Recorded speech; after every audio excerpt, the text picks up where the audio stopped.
एक राजा था जिसका नाम रामधन था। उनके जीवन में सभी सुख थे। राज्य का कामकाज भी ऐशो आराम से चल रहे था। राजा के नैतिक गुणों के कारण प्रजा भी बहुत प्रसन्न थी और जिस राज्य में प्रजा खुश रहती है वहाँ की आर्थिक व्यवस्था भी दुरुस्त होती है। इस प्रकार हर क्षेत्र में राज्य का प्रवाह अच्छा था। इतने सुखों के बाद भी राजा दुखी था क्योंकि उसकी कोई संतान नहीं थी। यह गम राजा को अंदर ही अंदर सताता रहता था। प्रजा को भी इस बात का बहुत दुख था। वर्षों के बाद राजा की यह मुराद पूरी हुई और उसे एक पुत्र की प्राप्ति हुई। पूरे नगर में कई दिनों तक जश्न मना। नागरिकों को राजमहल में दावत दी गई। राजा की इस खुशी में प्रजा भी झूम रही थी। समय बीतता जा रहा था। राजकुमार का नाम नंदन सिंह रखा गया। पूजा पाठ एवं इंतजार के बाद राजा को संतान प्राप्त हुई थी, इसलिए उसे बड़े लाड प्यार से रखा जाता था। लेकिन अति किसी बात की अच्छी नहीं होती। अधिक लाड ने नंदन सिंह को बहुत बिगाड़ दिया था। बचपन में तो नंदन की सभी बातें दिल को लुभाती थी, पर बड़े होते होते यही बातें बदतमीजी लगने लगती हैं। नंदन बहुत ज्यादा जिद्दी हो गया था। उसके मन में अहंकार आ गया था। वो चाहता था कि प्रजा सदैव उसकी जय जयकार करे, उसकी प्रशंसा करे। उसकी बात ना सुनने पर वो कोलाहल मचा देता था। बेचारे सैनिकों को तो वो पैर की जुती ही समझता था। आए दिन उसका प्रकोप प्रजा पर उतरने लगा था। वो खुद को भगवान के समान पूजता देखना चाहता था। आयु तो बहुत कम थी लेकिन अहम कई गुना बढ़ चुका था। नंदन के इस व्यवहार से सभी बहुत दुखी थे। प्रजा आए दिन दरबार में नंदन की शिकायत लेकर आती थी, जिसके कारण राजा का सिर लज्जा से झुक जाता था। यह एक गंभीर विषय बन चुका था। एक दिन राजा ने सभी खास दरबारियों एवं मंत्रियों की सभा बुलवाए और उनसे अपने दिल की बात कही कि वे राजकुमार के इस व्यवहार से अत्यंत दुखी हैं। राजकुमार इस राज्य का भविष्य है। अगर उनका व्यवहार यही रहा तो राज्य की खुशहाली चंद दिनों में ही जाती रहेगी। दरबारी राजा को सांत्वना देते हैं और कहते हैं कि आप हिम्मत रखें वरना प्रजा निस्सहाय हो जाएगी। मंत्री ने सुझाव दिया कि राजकुमार को एक उचित मार्गदर्शन एवं सामान्य जीवन के अनुभव की जरूरत है। आप उन्हें गुरु राधागुप्त के आश्रम भेज दीजिए। सुना है वहाँ से जानवर भी इंसान बनकर निकलता है। ये बात राजा को पसंद आई और उसने नंदन को गुरुजी के आश्रम भेजा।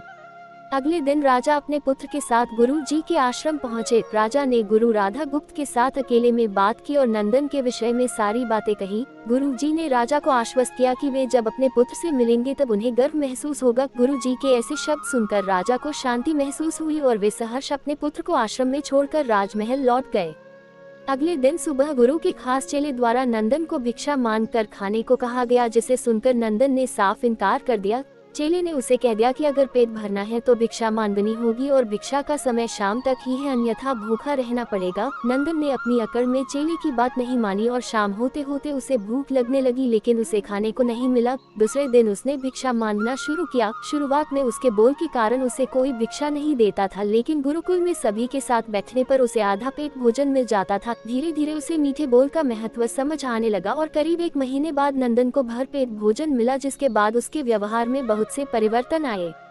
इसी तरह गुरुकुल के सभी नियमों ने राजकुमार में बहुत से परिवर्तन किए, जिसे राधा गुप्त जी भी समझ रहे थे। एक दिन राधा गुप्त जी ने नंदन को अपने साथ सुबह सवेरे सैर पर चलने कहा। दोनों सैर पर निकल गए। रास्ते भर बहुत बातें की। गुरुजी ने नंदन से कहा कि तुम बहुत बुद्धिमान हो और तुम में बहुत अधिक ऊर्जा है, जिसका तुम्हें सही दिशा में उपयोग करना आना चाहिए। दोनों चलते चलते एक सुंदर बाग में पहुँच गए, जहाँ बहुत सुंदर सुंदर फूल थे, जिनसे बाग महक रहा था। गुरुजी ने नंदन को बाग से पूजा के लिए गुलाब के फूल तोड़ने कहा। नंदन झट से सुंदर सुंदर गुलाब तोड़ लाया और अपने गुरु के सामने रख दिए। अब गुरुजी ने उसे नीम के पत्ते तोड़कर लाने कहा। नंदन वो भी ले आया। अब गुरुजी ने उसे एक गुलाब सूंघने दिया और कहा, बताओ कैसा लगता है। नंदन ने गुलाब सूंघा और गुलाब की बहुत तारीफ की। फिर गुरुजी उसे नीम के पत्ते चखकर उसके बारे में कहने को कहा। जैसे ही नंदन ने नीम के पत्ते खाए उसका मुंह कड़वा हो गया और उसने उसकी बहुत निंदा की और जतर कतर पीने का पानी ढूंढने लगा।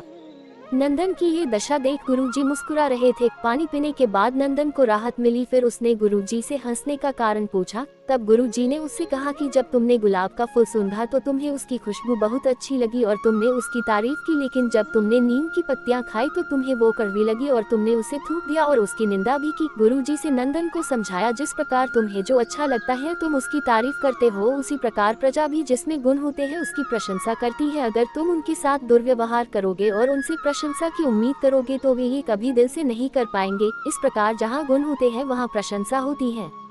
नंदन को सभी बातें विस्तार से समझ आ जाती हैं और वो अपने महल लौट जाता है। नंदन में बहुत परिवर्तन आता है और वो बाद में एक सफल राजा बनता है।